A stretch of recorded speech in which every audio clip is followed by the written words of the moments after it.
Je fais partie de la culture catalane et c'est très important pour moi. Nous avons une façon très ouverte de voir le monde. Pendant des années, la culture catalane a été envahie. J'ai le sentiment que si on ne se bat pas pour que ça n'arrive plus, on va perdre cette vision du monde.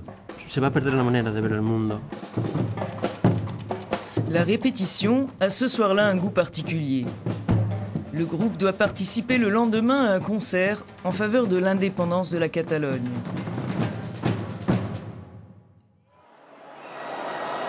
Un thème qui avait mobilisé 1,5 million de personnes dans les rues de Barcelone, capitale de cette communauté autonome d'Espagne, lors de la Diada, fête traditionnelle catalane en septembre dernier.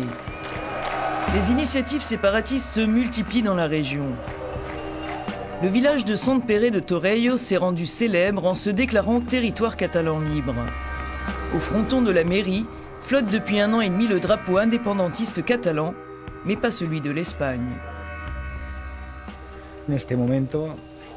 Actuellement, il y a 180 mairies qui ont le drapeau indépendantiste de manière assumée et permanente sur leur balcon.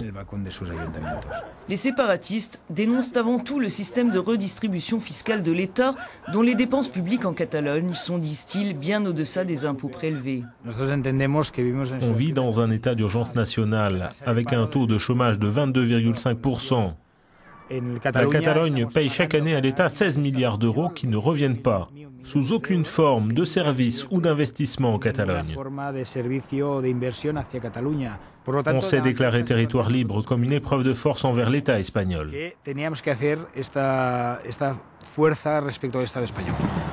Parmi les régions les plus riches d'Espagne, la Catalogne, qui verse l'équivalent de 8% de son PIB à l'État, est aussi l'une des plus endettées. Faute d'avoir obtenu un pacte donnant à la communauté la souveraineté fiscale, le président du gouvernement régional, Artur Mas, a appelé à des élections anticipées et à un référendum sur l'indépendance. Un tel scénario exigerait une réforme de la constitution espagnole qui n'autorise pas la sécession, rappelle ce constitutionnaliste. Sans compter les démarches nécessaires pour obtenir une nouvelle reconnaissance internationale. Si la Catalogne obtient l'indépendance, elle sera un État hors de l'Union européenne et devra demander de nouveau l'entrée dans l'Union. Pour être admise, à condition qu'aucun des États membres ne s'y oppose, il faudra tout un processus qui va être très long. Question plus formelle que réelle, répond l'économiste Oriol Amat. Je n'imagine pas que l'Union européenne veuille maintenir dehors une région qui apporte de l'argent à l'Union, qui est très pro-européenne et dans laquelle l'Union a beaucoup investi dans le passé. La question n'en inquiète pas moins une partie des acteurs de l'économie catalane, craignant les effets d'une éventuelle sortie de l'euro et une dégradation des relations commerciales avec l'Espagne. Certains grands groupes ont menacé de déplacer leur siège de Barcelone si le scénario indépendantiste se confirmait. Aucun de ceux que nous avons contactés n'a accepté d'en parler. Seul ce petit éditeur nous a ouvert sa porte. Environ 80% de la facturation et des ventes de l'entreprise se réalisent dans le reste de l'Espagne. Le lendemain de l'indépendance, ou à très court terme, on perdrait tous ses clients et ce serait très rapidement la fermeture de notre entreprise. Comme on serait en dehors de l'Espagne et de l'Union européenne, les produits seraient taxés.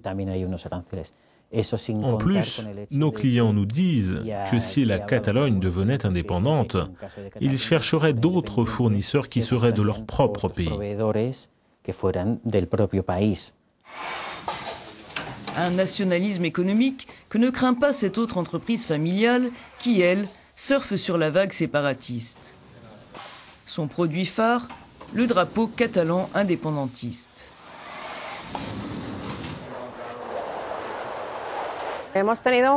On a eu une augmentation assez forte des ventes. Chaque année, on fait des stocks importants, mais cette année, on a battu un record. Il y a des gens qui faisaient la queue devant l'entreprise pour acheter le drapeau étoilé.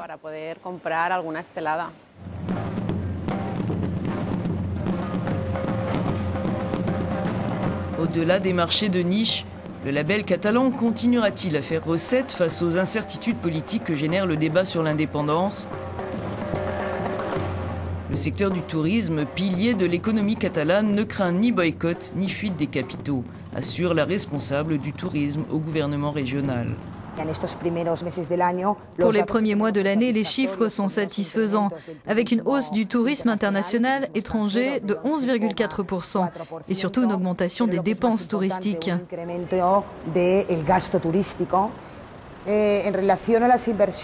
En ce qui concerne les investissements étrangers, la Direction générale du tourisme a plusieurs projets en cours. Aucun des investisseurs n'a fait part d'inquiétude ou indiqué que les questions politiques pourraient freiner ou paralyser ces projets. Parce que vous savez, business is business.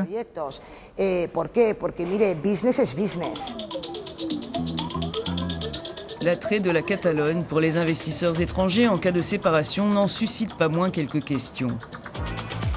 Mais les spéculations portent surtout sur l'impact d'un possible boycott d'une partie de l'Espagne, dont le marché absorbe la moitié des ventes de produits catalans hors de la région.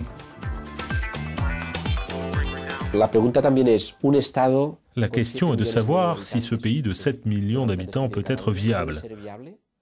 Si l'on regarde les 20 pays les plus compétitifs au monde, 14 ont moins de 7,5 millions d'habitants. Si les patrons catalans estiment dans leur ensemble qu'il faut amender un système fiscal préjudiciable à la compétitivité de la région, les avis divergent sur l'opportunité de l'indépendance. La priorité est ailleurs, insiste l'économiste de la principale chambre patronale de Catalogne.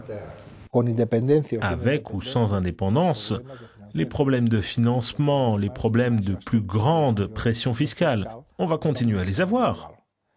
C'est là-dessus qu'on va se concentrer, là-dessus qu'on veut voir la classe politique se pencher pour aider notre pays à sortir de la crise. Une crise qui promet des lendemains difficiles si la Catalogne devait faire cavalier seul, admet ce petit producteur de vin et de cava, le champagne catalan. Il ne souffrira en tout cas pas du boycott auquel s'attend le secteur. L'entreprise ne vend sa production qu'en Catalogne et à l'international. L'entrepreneur se dit confiant sur la capacité des Catalans à rebondir en cas d'indépendance. Au moins, si on se sépare de l'Espagne, ce sera comme un défi. Si ça se passe bien, on pourra aller de l'avant. S'il y a des problèmes et que ça se passe mal, on ne pourra plus dire que c'est de la faute de Madrid, mais parce que nous nous y serons mal pris.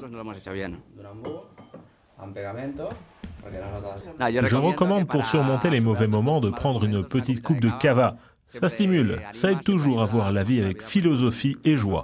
Et sûrement, on va sortir de cette situation problématique qu'on doit affronter actuellement.